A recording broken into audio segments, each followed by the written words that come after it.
Assalamualaikum warahmatullahi wabarakatuh. Sahabat Lebah Madu Islami, bagaimana kabarnya hari ini? Semoga diberikan kelancaran dalam setiap urusan dan kegiatannya. Di video kali ini kita akan sedikit membahas tentang kisah dari sahabat kita, yaitu Utsman bin Affan. Utsman bin Affan merupakan salah satu sahabat Nabi yang kaya dan juga sangat dermawan. Dengan kekayaan dan kedermawanannya, dia banyak memberikan harta bendanya untuk menegakkan agama Islam. Salah satu contoh kedermawanannya yaitu pada saat perang Tabuk melawan Romawi. Utsman menyediakan 300 ekor unta dan 1000 dinar dari kantong pribadinya untuk bekal perang. Utsman juga tidak segan mengeluarkan hartanya untuk kebaikan umat Islam.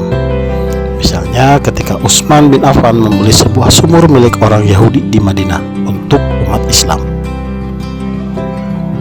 Dilansir Madinatul Quran diriwayatkan, pada masa Nabi Muhammad SAW, kota Madinah pernah mengalami paceklik hingga kesulitan air bersih. Karena mereka, kaum muhajirin, sudah terbiasa minum dari air Zam-Zam di Mekah. Satu-satunya sumber air yang tersisa adalah sebuah sumur milik seorang Yahudi, yaitu sumur Raumah. Rasa airnya mirip dengan sumur Zam-Zam.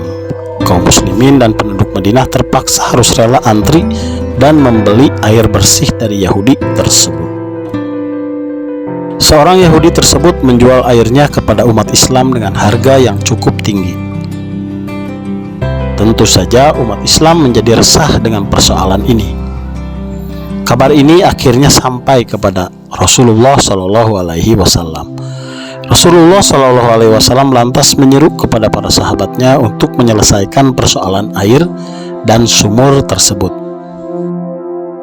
Prihatin atas kondisi umatnya, Rasulullah SAW kemudian bersabda, "Wahai sahabatku, siapa saja di antara kalian yang menyumbangkan hartanya untuk dapat membebaskan sumur itu, lalu menyumbangkannya untuk umat, maka akan mendapat surganya Allah."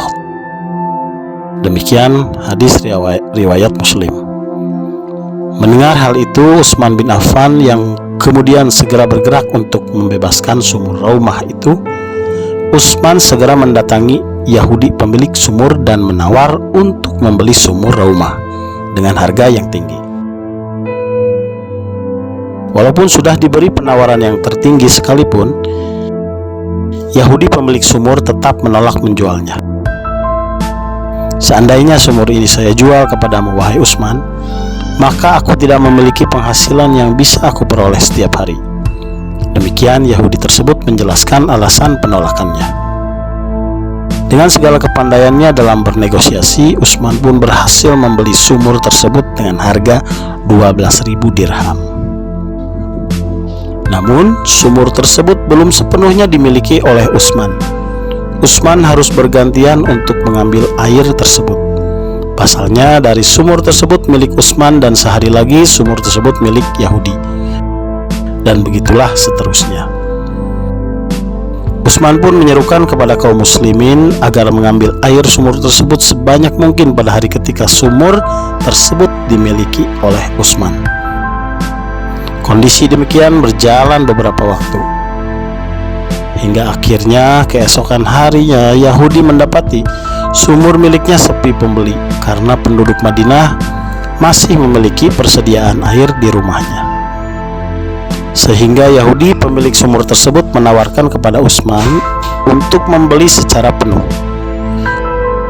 Utsman mengeluarkan 8.000 dirham lagi dari kantongnya untuk melunasi harga sumur tersebut. Dengan demikian, sumur itu sudah dimiliki Utsman secara penuh.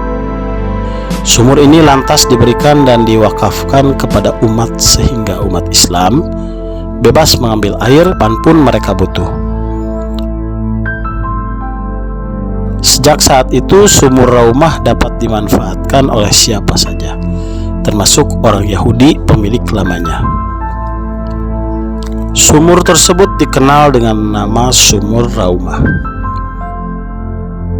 Dikutip dari Al Arabiya, Selasa 13 bulan 3 2018, sumur yang dikenal bernama Raumah itu tidak berhenti mengalir meski telah berusia 1400 tahun.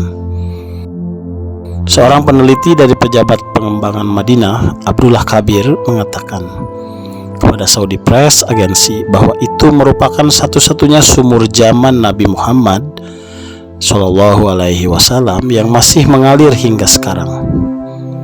Di dekat sumur itu terdapat sebuah masjid dan ladang kurma nan luas. Jumlah tanaman dan bunga pun bermekaran karena teraliri dari sungai tersebut. Demikian kisah singkat dari sahabat kita Utsman bin Affan radhiyallahu anhu. Semoga Allah merahmatinya. Banyak sekali kisah yang bisa kita ambil pelajaran darinya, sehingga menjadikan gambaran bagi kita bagaimana caranya untuk memanfaatkan atau mengelola harta kita di jalan Allah. Sekian video singkat dari kami, semoga bermanfaat.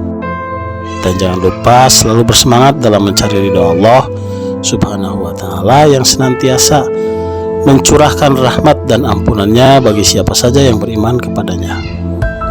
Assalamualaikum warahmatullahi wabarakatuh.